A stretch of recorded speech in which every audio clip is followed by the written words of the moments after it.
Good morning, and I'd like to welcome everyone to our library board meeting. I have a little bit to read here first. Library board meetings are available live through Zoom, and recordings may be posted online on County of Huron YouTube channel. You may be seen and or heard as part of these broadcasts, and your name, comments, and or presentation materials will become part of the public record.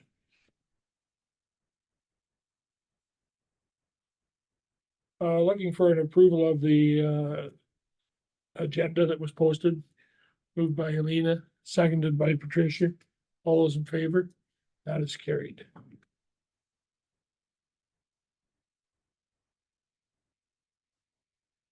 Minutes of the previous meeting.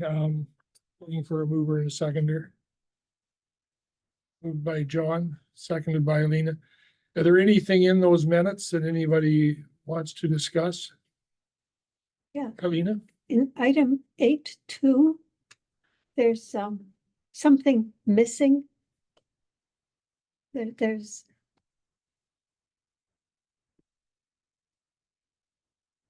it doesn't make sense as written. I think a line got left out at some point.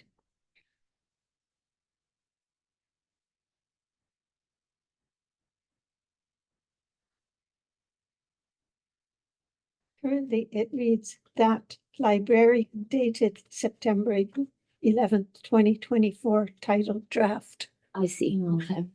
Okay, we can correct that. Yeah, you got it. Okay, you're right.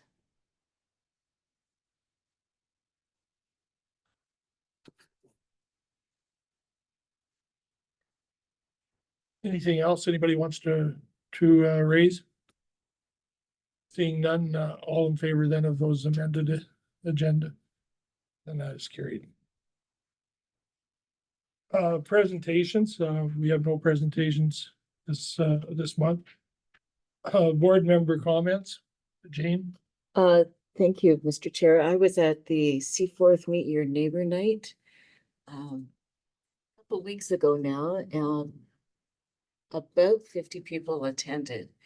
It was a really great night for service clubs and groups to connect with our new people coming into town, and it was just a nice meet and greet. And it was really nice to see people I'd seen around town but not met them, and now I know their names. So it was we thought we'd be done at 8 and people were still chatting at 9:30.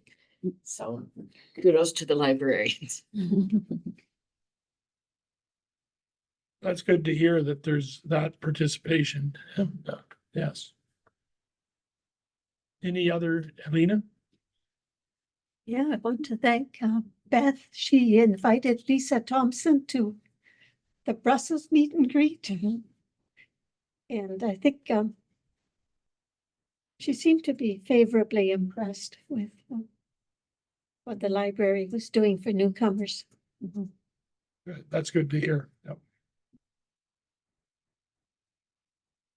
Jane? If I could, because it's the Huron East team, I heard that it was a really warm night in Brussels and the room they were in was not air conditioned.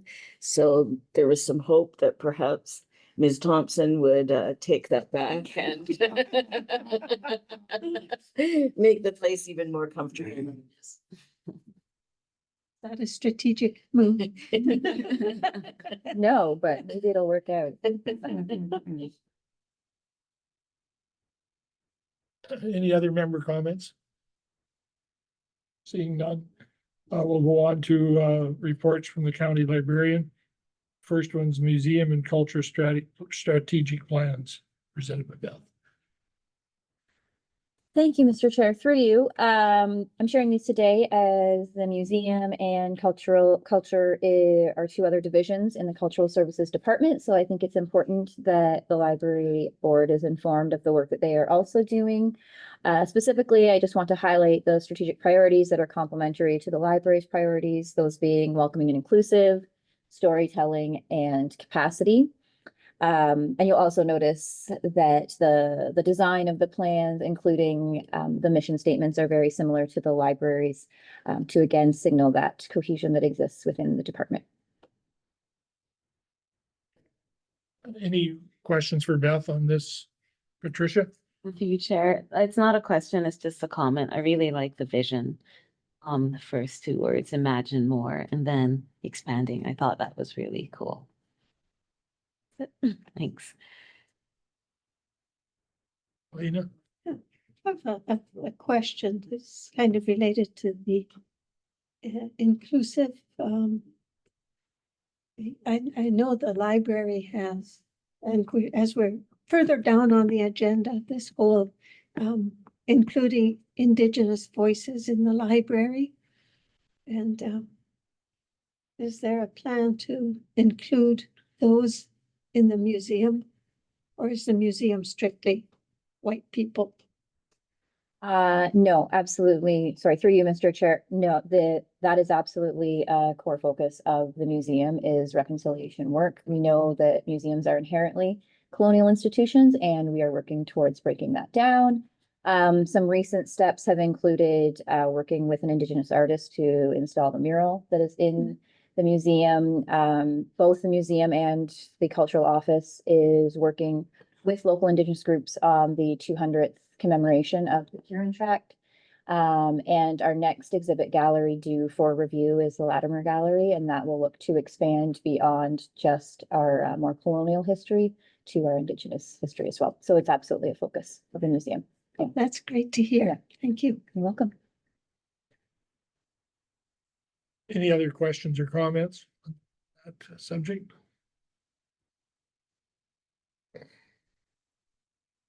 I'm looking for a mover and a seconder then to accept this 2024 titled Museum and Cultural Strategic Plans for Information.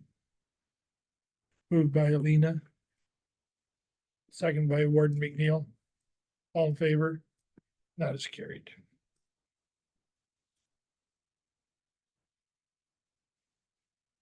Our second report is the monthly updates by Beth. Thank you. Through you, Mr. Chair. As per usual, just a few items that I will draw your attention to in the report that is wonderfully compiled by Jenny with input from branch staff. First, you'll see the quote about the Marvel trading card station that happened in Goderich, and I think that really demonstrates staff's innovation and responsiveness to the community to establish that in response to a very timely and popular trend, similar to when Pokemon Go exploded several years ago and the library responded to that. I see this as being a very similar response. There is also mention in there over the summer, we ran through the entire department an unconscious bias and microaggressions training that was developed in-house, and each week was kind of an under 10-minute micro training session for staff to improve their awareness of unconscious bias and microaggressions. A follow-up survey has been sent out to staff just yesterday, so we don't yet have the full feedback on that, but looking forward to hearing how that was received by staff as well. You'll notice mention in there about libraries transforming communities. The next community we are focusing on is Blythe. The timing on that is interesting, as we may be receiving more feedback regarding the potential branch relocation that you'll see later on in our agenda. So we are trying to make sure that those conversations stay focused on the community as a whole and not specifically the library, as that's not the intention of those conversations. And just as a reminder to the board, in the spring, the community we focused on was the Zurich community. The narrative is very near to complete, and that will be shared with participants in the local municipality. We didn't receive enough feedback from the broader community to create a narrative that we could share back to the community based on the amount of feedback we had. But that will still be used for library planning and for those that were involved in the actual conversations that happened. There's mention there of the partnership in the Exeter branch with the Well Community Collective that we're very excited about. That's a really great fit, that we have the space to provide for youth to come, and the Well has been able to provide some facilitation, and Jenny mentioned that CAS was there last week as well. So that's really great to see that there's supports being provided to youth in addition to a space for them to be. Aside from that, I'll leave it at that for the update unless anyone has questions with anything reflected in there. Sydney? A comment and a question. I wanted to say I've really been enjoying the e-newsletter that the team has started sending out recently. In particular, I've really enjoyed some of the videos that have been included. I know it's mentioned here, but the Bob the Book tried disc golf. I thought that was hilarious. And I see one of maybe the 5 clicks in that. So I thought that was great. Also enjoying the staff book recommendations that are in there. I know I saw your profile a couple months ago, I think, Beth. And also enjoying how we've kind of picked an event from each library branch that's going to happen in the upcoming month. Love the structure, love the content. I thought it was great. So in keeping with that, I just had a question. I was curious if the marketing team has any ideas or plans to grow their email subscriber list going forward. And then I wrote a few out here too. So I'll mention it's what I was thinking. And then you can kind of bring back, see if they had any ideas. Possibly asking at checkout, would you like to get our email newsletter, or we have a new email newsletter, and then asking for people's email address. Possibly having a flyer posted on the door or at the checkout desk that specifically mentions that as well. We now have an e-newsletter. Maybe if there's a handout or a bookmark that again, we can put at the front desk and people can take that home and it mentions it too. Possibly adding a line to the end of the transactional emails that you send out already.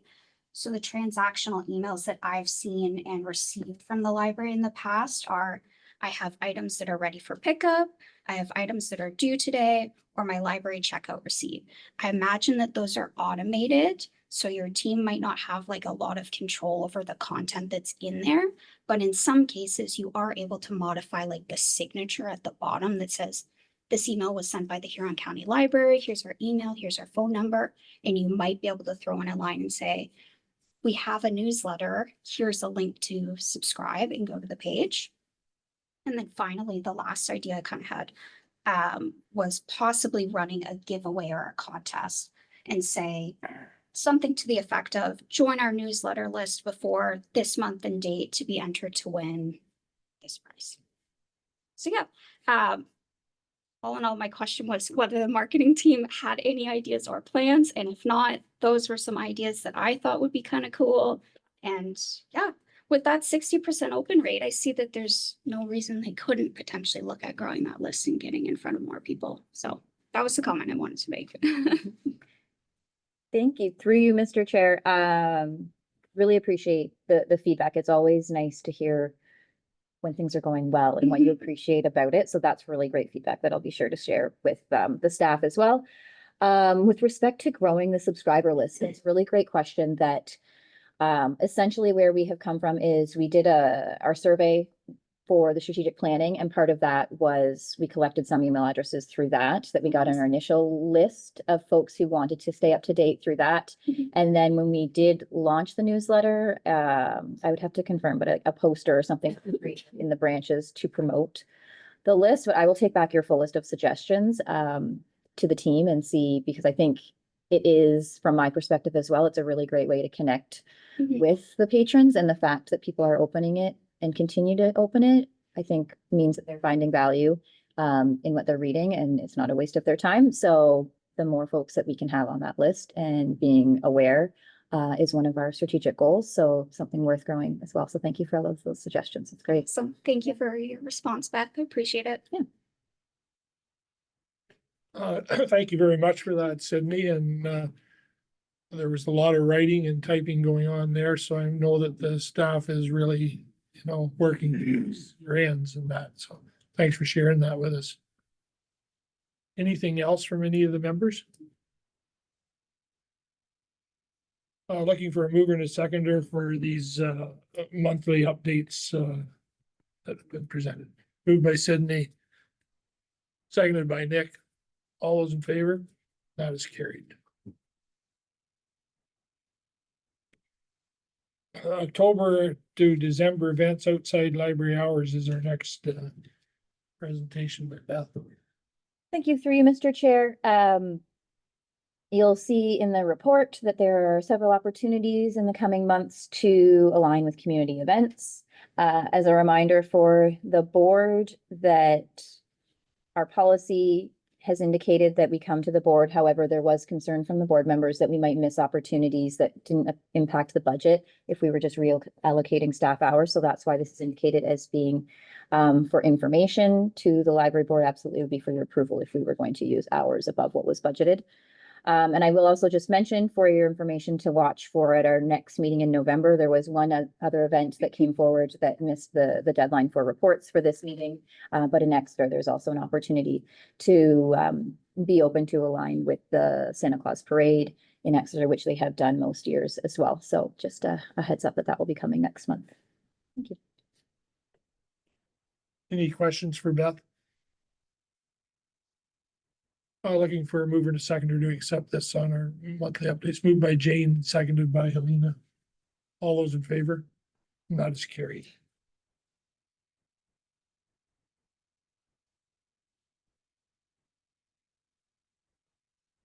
Library guidelines and benchmarking presented by Beth. Thank you, Mr. Chair. Through you, I'm just going to spend a bit of time going through this report. As a reminder, the ARUPL guidelines represent targets that we can strive for that are set by the administrators of rural urban public libraries of Ontario. The analysis that we've done here kind of demonstrates how each of our branches meets or doesn't meet the guideline, and we can also compare to the other rural urban libraries that completed the analysis. The numbers were pulled by staff in the spring fall, but we just reviewed them as a group at a September meeting for RUPLO members. So with that, just walking through the results of the group benchmarking to provide a bit more context to that. So I've indicated which branches are considered large, medium, and small, and you can refer to, also included as attachment is the full RUPLO guidelines so that you can see in more detail what that entails. Looking at first facility size, you'll see that overall of RUPLO members who completed the benchmarking exercise, 32% meet the guideline. It's certainly a conversation that RUPLO has had that this tends to be the most challenging guideline to meet, and that it also often impacts subsequent guidelines, that if your facility is undersized, there's a possibility that your collections will be undersized and your user seating. So that is something to keep in mind. We've had discussions about the number and do we need to, because we see that only, for example, in small libraries, only 29% of our small libraries are meeting that 2,500 square feet minimum. Do we need to look at that? However, we still do feel like that is what is necessary to provide adequate library service to a community. Noting that that is potentially sometimes aspirational. Certainly it might be more achievable if you're looking at a new build. It becomes a lot more challenging. If you're in a small community, you're locked into a building that you can't necessarily expand, and there may not be other buildings available. But at this present time, RUPLO does still feel like the 2,500 square foot minimum is a good target to be aiming for.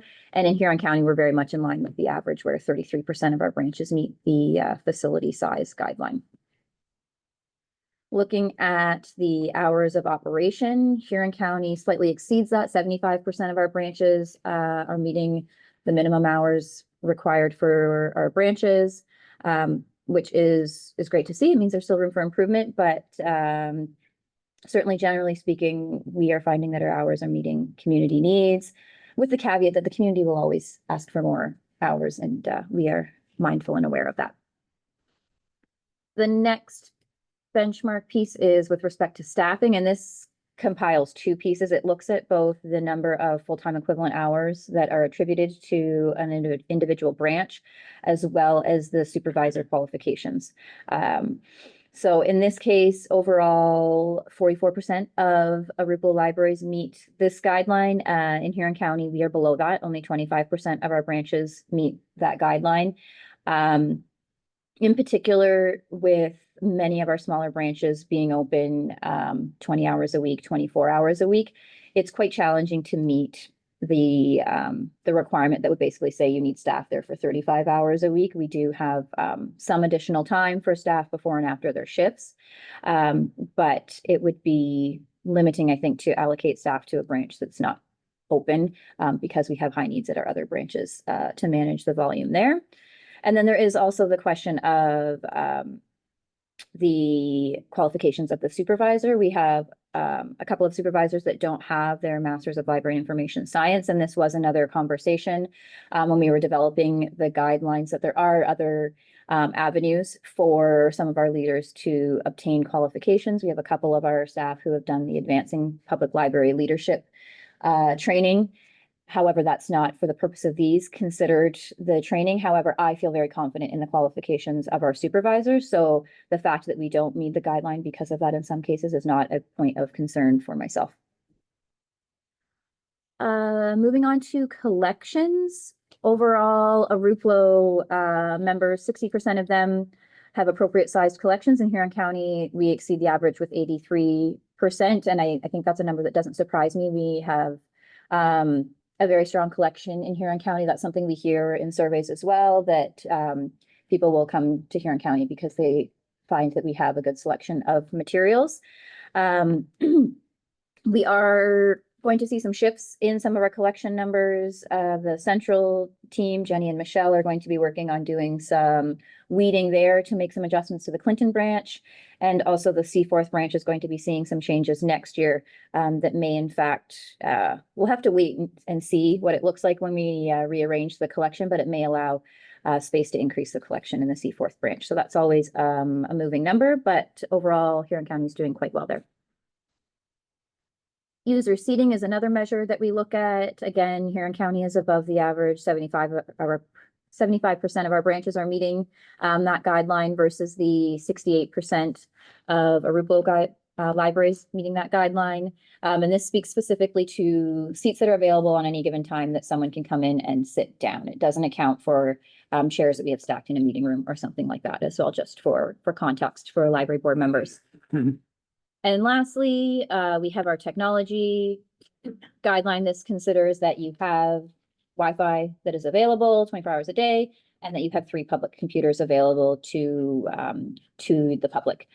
So overall, Aruplo members, 65% of Aruplo members are meeting this guideline. In Huron County, 92% of ours are meeting that guideline. The only branch that doesn't is Kirkton, where we just don't have space for 3 public computers. But otherwise, all of our branches have a minimum of 3 public computers and strong Wi-Fi available both in the branch and in the parking lot 24 hours a day.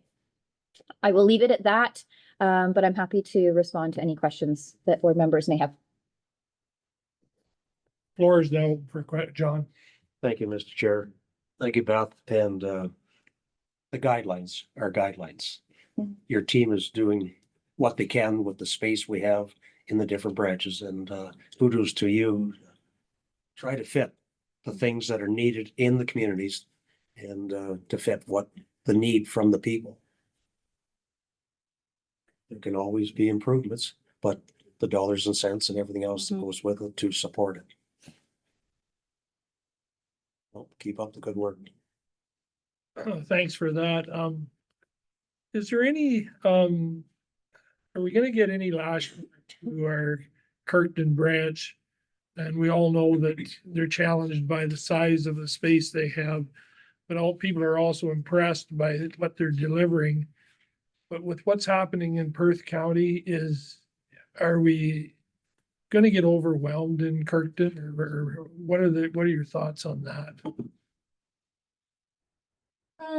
Thank you for the question through you, Chair. I think we need more time to assess what that may look like. At this point in time, my understanding is that the situation with Perth South is still very fluid, that they may establish a contract again with Stratford, St. Mary's, or the whole Perth County Information Network. So that may alter the volume that we're seeing at Kirkton. So I think we would need to have a better sense long-term what the demands on that branch would be before we could really start to look at how we might address, if we are seeing ongoing increases in volume, how we might address that. And will be driven by complaints for sure, I guess. And we haven't saw any complaints yet, or very few, or of the service, like the people that were, I guess what I'm getting at, the people that had been using the Kirkton branch. I have family in that area. Are they still getting enough time to do what they want to do at the library? Like, are they getting pushed because there's more people coming to the library? Do we see any of that, or? Yeah, through you, Mr. Chair, not that has been escalated to myself. I don't know, Jenny, if you've heard anything like that. I haven't heard anything, mainly positive feedback of just appreciation of the service that's being provided there. And the access to it. It's one thing we learned in our community conversations that we had a few years back. Kirkton seems to be a bit of a utopia, and Huron County people are happy in Kirkton, and that reflects in the library as well. We get pretty positive feedback there. I'm really glad to hear that. Yeah. Thank you. Pardon me. Yeah. I'm glad you brought that up, Mr. Chair, and I wanted to let the conversation flow. And I think from my understanding and the individuals that speak to me, they are continually impressed with Huron County's outreach, hospitality, welcoming to everyone. And when Perth found themselves in a situation that was less than desirable, they came to Huron and we embraced them. And they're very, very appreciative of that. And so I have not heard any negative comments, only positive from especially Perth, that Huron is so welcoming. And that's who we are. That's what we do. There's no borders. And so my understanding is it's been very, very positive. Glad you brought that up. Thank you for that, Warden McNeil. And yeah, I think we just want to monitor it and make sure that I'm glad to hear comments from Jenny and you. That gives me some solace in that. I know these small libraries are they all get their own niche, so they do. And I know in Howick we have a small library too, but it's amazing how many people use our Wi-Fi connection, which is good in Howick. There's cars different times of day that are pulled up to, or they're using the Wi-Fi, and that is wonderful to see. And so I just, I guess I'm one of the little guys, and so I want to watch out for the little guy that we're being looked after. Yeah, if I could add an additional comment to that, and I think from my understanding, some of the internal conflict within Perth was rather, I'll suggest confrontational, and you look at it our way. And when they reached out to Huron, we were very welcoming. And so I don't think it just played out quite the way it was intended to. And that's why Beth said it's a fluid situation, the ongoing discussions, because those users were not backed into a corner. They had an opportunity to come to Kirkton. I really appreciated that.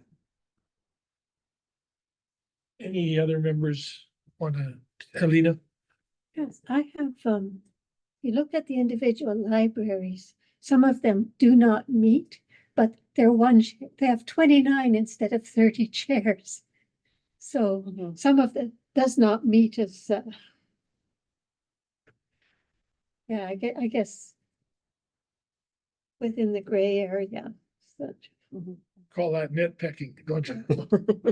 But my other question is how do ebooks figure into when you're calculating collections? Through you, Mr. Chair, ebooks are not included in the collection numbers. This version of the guidelines is specifically looking at branch level aspects. So that's why we're looking at the hours of a specific branch. The collection housed at a specific branch. It's already been flagged for the next version of the guidelines. It's a bit of a departure from the way they've done it before, but to also look at some of those system level services that are provided. such as ebooks and e-resources. So at present, they are not included in the calculations of collection size. Thank you. Any more comments? I don't want to cut anybody off. Okay, Nick? Looking for a mover and a second then for this guideline benchmarking as presented for information. Moved by John. Seconded by Alina. All those in favor, that is carried.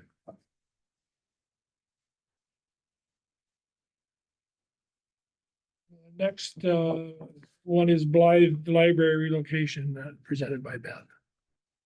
Thank you, Mr. Chair. Through you, you have the information in the report in front of you. This is North Huron is following through on an action from their strategic plan to explore the feasibility of relocating the Blythe Branch Library. And just as a reminder for the board, that in Huron County, the local municipality provides the space, the county provides the service. So that is why North Huron is looking at the space that is currently provided for library service, but absolutely in collaboration with library staff as far as what are the needs from the space. And we have great documents such as the guidelines that you just saw that can support us in communicating what some of those needs are for library branches. As you will have maybe noticed in the second part of that previous report where we the individual branches were looked at, Blythe is undersized by about 1,000 square feet.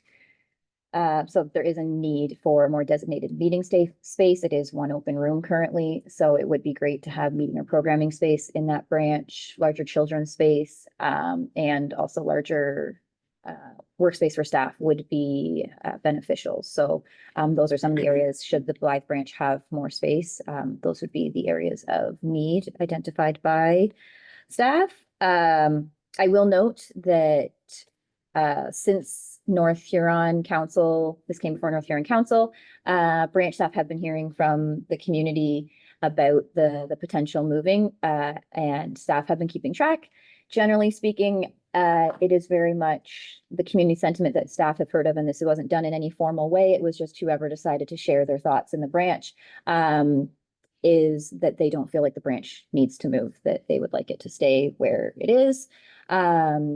It has been an opportunity for staff to, generally speaking, staff have not responded other than just reminding the public that we will take note of those comments, and that, as I said to you folks here, that facilities are provided by the local municipality and the services provided by the staff, so that they aren't, there's no, they aren't feeling that they're personally responsible for this decision, and that that's made clear to the public as well, that the staff, the local staff working in the branch are not responsible for this decision.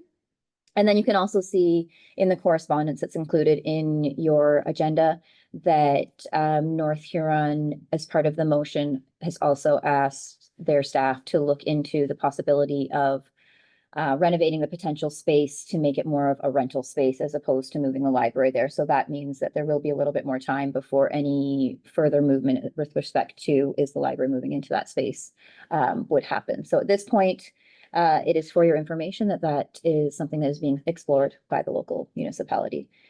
But if you have any questions or comments, I'm happy to hear those. Well, you go ahead, Patricia. Patricia. Please. Thank you, through you, Chair. So based on what I've read, it sounds like the proposed new location provides more space, which better meets the requirements. And there is, I can't remember there being an elevator there or a lift or anything, but there must be. So it sounds like it is a good move, because I live in that community and I have heard whisperings of it and it's all been negative. So I'm just wondering, what is I know we don't have necessarily a choice in saying, no, we're staying here, because if they provide the location and they're no longer providing the location, then we can't stay. What is the feeling or thoughts on all of this? Like, is it the location it is right now is great, in terms of physical location. It's just on the main street.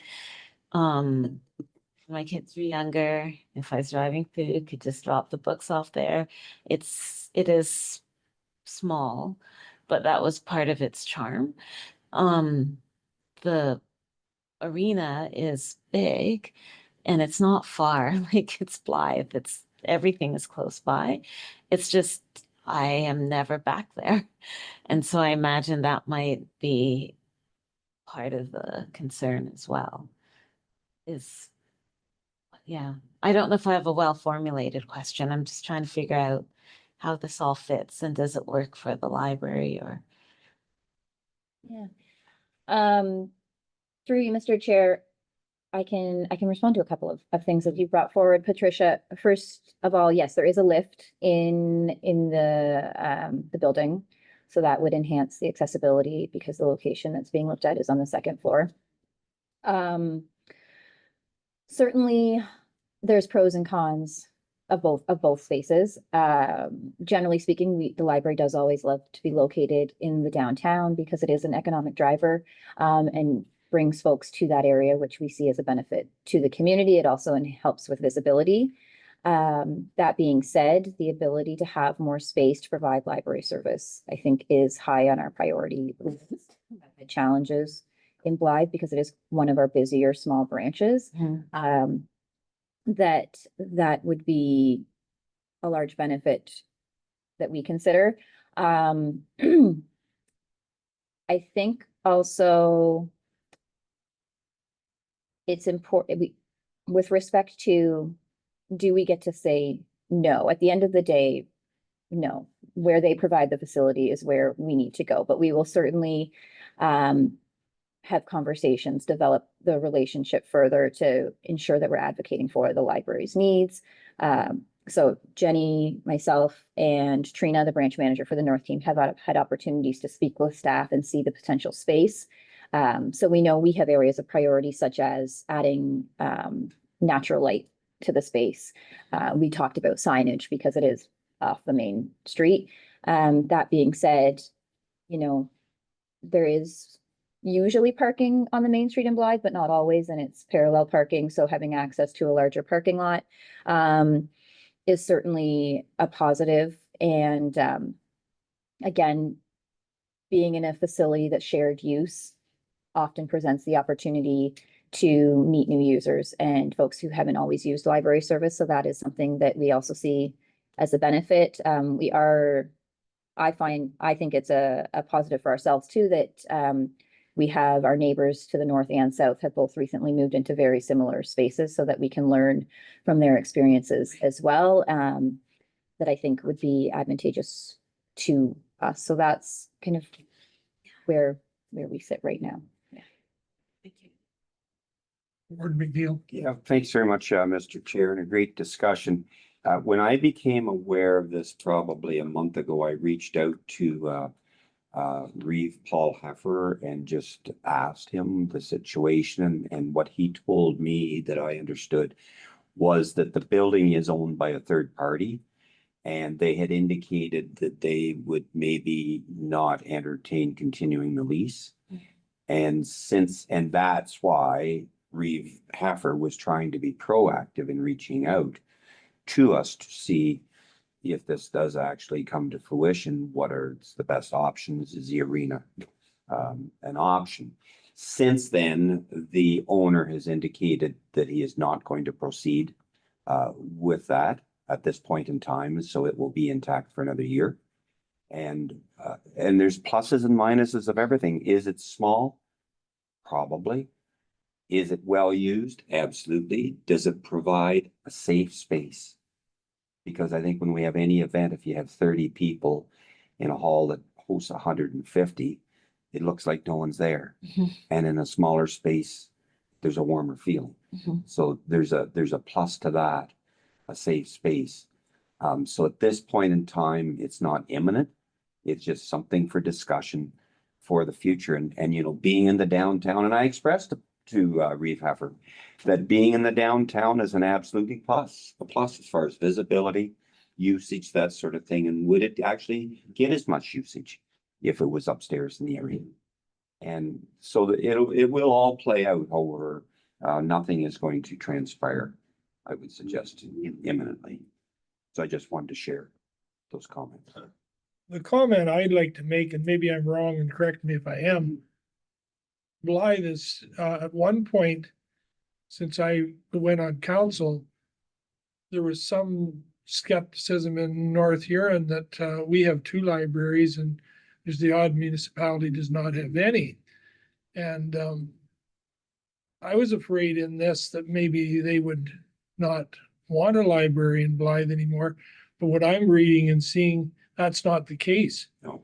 And I'm pleased with that. The things that really the trade-off here is that Main Street location and the work they've done in that branch. I was impressed when we had our bus tour type thing. And not thinking about the parking and I can understand what they're saying about limited parking and that, but that Main Street location really enhances, like I like the looks of that. But coming from Howick and having this library that we have now in the community center, and there's all kinds of parking and everything, that's a real plus too. And so, yeah, I think Ward McNeil mentioned that there's pros and cons here, and it wouldn't be a bad thing if it went either way in my mind. Like, you know what I mean? And just what we can live with in this situation, I think is important. So, John? Thank you, Mr. Chair. When Zurich built the new arena 19, 20 years ago, there was contemplation of putting the library attached to it at that time. But then they considered where the school locations were for the children to walk from one end of town to the other to facilitate the library. Parking was there. But this other building became available at the main corner. Municipality bought it, tore it down, and built a new library. And it's well received in the community as one of the, and Blue Water has 3 libraries, 2 that are relatively new, and the one in Hensel that is smaller size too, in a old town hall. And they're all well received, but it was the location, you know. People, I don't know, it just gives that warmer feeling about parking in Blythe. I'm not concerned with that. There is parking on Main Street. We're supposed to encourage walking, physical activity, and I'm sure a lot of people in Blythe, and the weather's right, they will walk to the library. So let's see where it goes with the council in North Huron. I'm satisfied what was seen in the tour too. Like it was, Warden McNeil said, you put 30 people in that small room, looks like it's being well used. Put them in a big room, like you're looking around, where are? So there's pluses and minuses. Yep. Let's feel it out. Yeah, and I think the big thing and the important thing is that we're getting council support in keeping this library in someplace in their town. And that's the takeaway, the plus that Helena, did you? Yes, I think we will, I've seen that we make the best we can of what we're given. And I'm sure we can continue that path.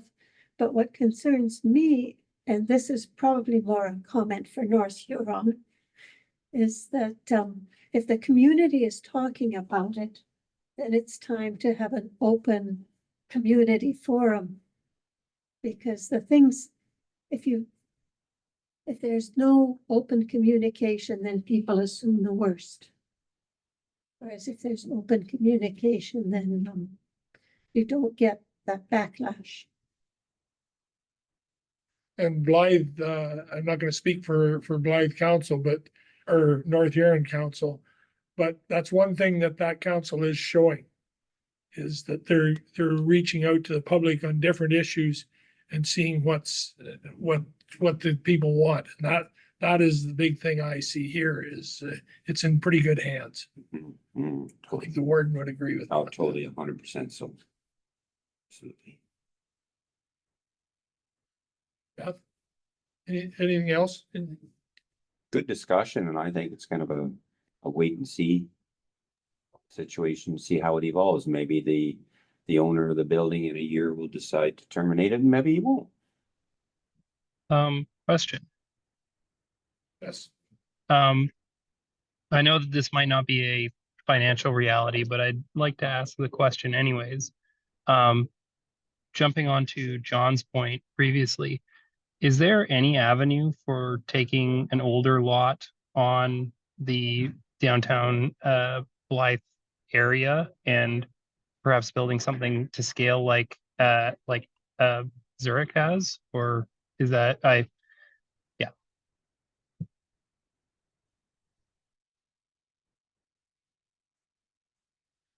Do you have any comment on that? That's I have some thoughts, but I'm just, the Blythe, like with the theater there and the hotel and things like this, Blythe, that area is active, you know what I mean? Like it's, there's a lot of things going on. And, the girls that go to the theater all the time, they just love to be able to run across the street and get a beer. So, you know, it's, yeah, that's a good question. And there's some other active businesses there too, for sure. Patricia? You chair, there, I'm just thinking about the Main Street. There, was a place that's been now taken over by a dog grooming business. That would have, and it's practically next to the library. That would have been an awesome spot had we wanted to do that. But directly across from there, there used to be a gas station, and I don't fully understand what it is now. But that would almost be the only spot, I think, on the Main Street that could be developed. I mean, I might be missing something, but in terms of the heart of what's the downtown, that would be the only spot, I think. And I don't fully understand what is going on there right now. But I'm not even sure if there is necessarily a place to do it.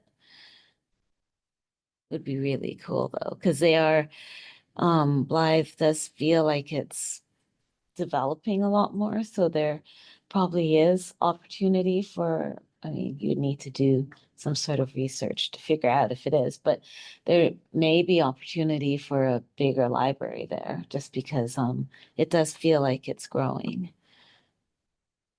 well, Gordon and McNeil? sorry to just jump onto that point. During my time with the Economic Development Board, I found out that Blythe is the number 3 tourist revenue generator in Huron County. So there's clearly demand for that. There are people going through it. And I think that you all have raised very excellent points, and what's that quote about real estate? Location, location, Yes. location. So yeah. Gordon McNeil? Mr. Chair, the former school, I believe, is privately owned. Is it fully being utilized? Which is good. Great, that's what we want. What's where the bank was at the corner there, the parking lot that, you know what I mean? There used to be a bank of farmers right at the Yep, corner. see, yes. We used to park a lot in their parking lot, somebody's parking lot there to go to the theater. There is, I think the school has now become homes, so that's all done. But I don't know if I was ever there when there was a bank there. I think there's like a printing place and newspaper right next to the theater. And then there's some really cute boutiques on the other side of the theater. And then it's sort of food and gallery stuff across the road, grocery store. And I think at the corner of the theater is the post office.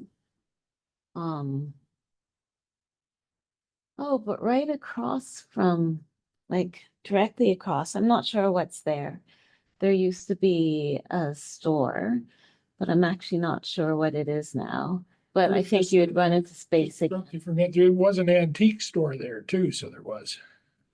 Like, it was across from the theater. That might have become, a consignment store, I think. Okay. No, you're right, you're right. But yeah, there's a spot where there's a gas station, and it was a big spot. It'd be a great corner. It's close to Cowbell, close to the arena, close to the theater. And it looks like someone is trying to fix it up. They sell pumpkins there. And there's a little, I think, shack. I truly don't know what's happened there. I'm curious if someone could tell me what's going on there. But that seems to be before the spa place, the puppy spa place was bought. It sat kind of empty for a long time, and that would have been a great spot for a library. And it would have been like 2 doors down from our current library. But that is a whole other kettle of fish, because that would have been retrofitting a building completely, which is not inexpensive. But yeah, my main concern is just about the location is so prime right now. But there are major benefits to the new spot, to potential spot. Well, I suggest us as a board keep our ear to the ground about what's going on in Blythe and if there's any other opportunities presented, why we can chime in and give some opinions too if we want to. If somebody want to take a drive to Blythe someday and see what is there in all these. I know all I can say is that council is going to be they're going to look at this. I trust the council of the day. Looking for a mover and a seconder to accept this titled Blythe relocation as presented. Do that. Moved by Warden McNeil, seconded by, I missed somebody else had their hand up. Oh, Nick, seconded by Nick. All in favor?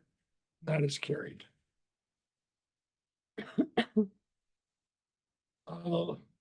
Interlibrary loan fines is the next topic. Beth? Thank you, through you, Mr. Chair, for the board's information. We've discussed it previously, but the change in system that we are using for our interlibrary loans is occurring this fall, and that's led us to look into some of our processes, which as a result, staff are recommending that we eliminate the current fine that's being charged on overdue interlibrary loan materials. Any questions for Beth on this? I guess the suggestion is that we do away with overdue fines for interlibrary loans. And I can remember it, I've been on the board too long because I can remember when we brought in no fines for other things, and I was one of the few members, maybe the only one, that opposed it a little bit, and I think I've been proven wrong. That's been an okay thing. So any questions from board members on this? Anybody opposed to this or want to speak in favor of it? Or I really like this recommendation because it's minimal. It eliminates a little bit of a frustrating factor. So thanks very much for the data to support this action. Thank you, Mr. Chair. any other questions about that? Looking for a mover and a seconder to moved by Jane, seconded by Patricia. All in favor? That is carried.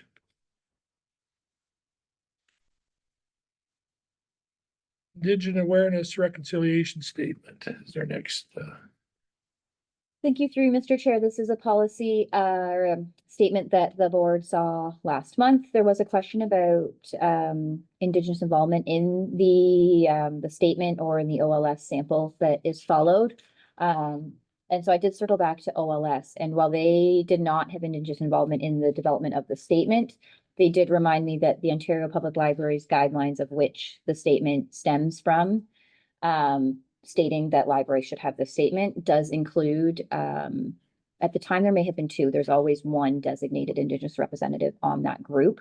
And so that is where the statement stems from, and is the reason that a statement or a policy needs to exist. as well, the actual declaration that exists for the county of Huron that was developed by staff and then taken to both of the local First Nations communities to receive their feedback on as well.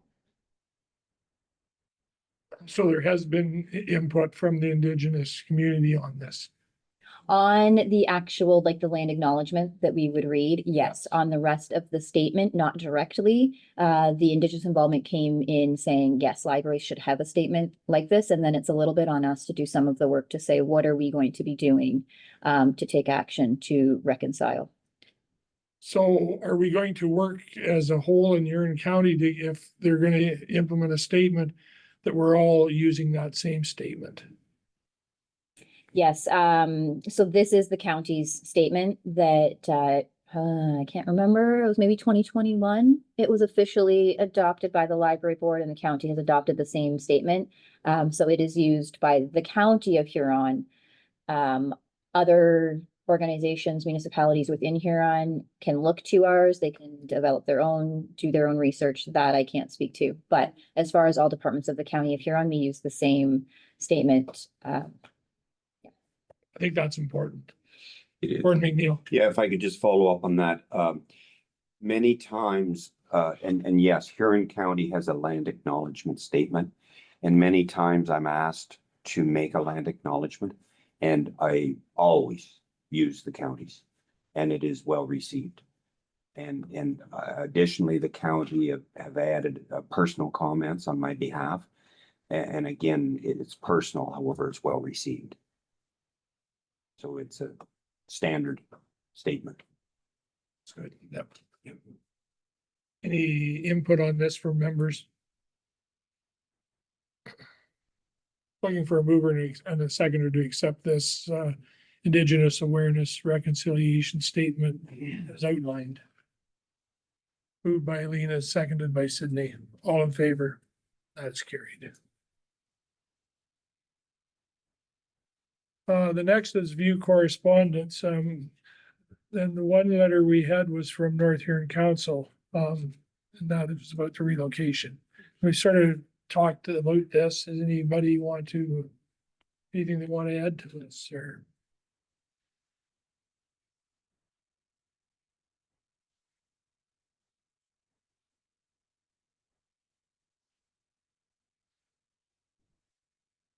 Seeing none, we need a mover and a seconder for this. Yeah. I'm looking for a mover and a seconder, moved by Jane, seconded by Lena. All those in favor? And that is carried.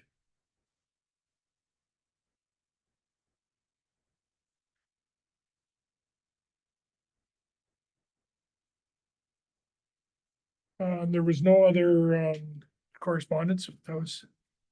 Do we need a motion to? It's okay. It's good to have the first designate here to keep us in line here. I guess we couldn't have a meeting without you. No. Financial statements, there's some financial statement in there. Does anybody see anything in that they want to question? We may not have the answer, but Beth will be sure to get it for you if there's. Looking for a mover and a seconder to accept that statement then. Moved by Nick.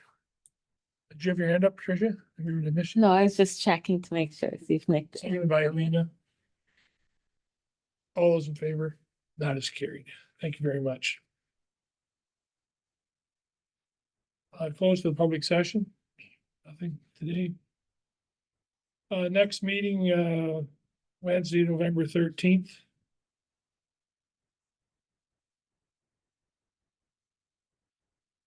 Typical Wednesday meeting.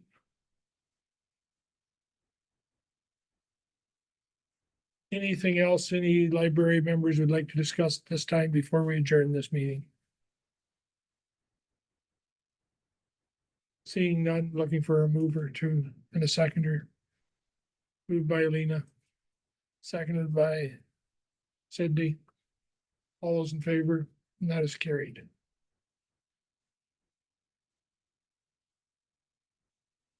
I guess I didn't tell you the time. Did you tell me? I got the timer.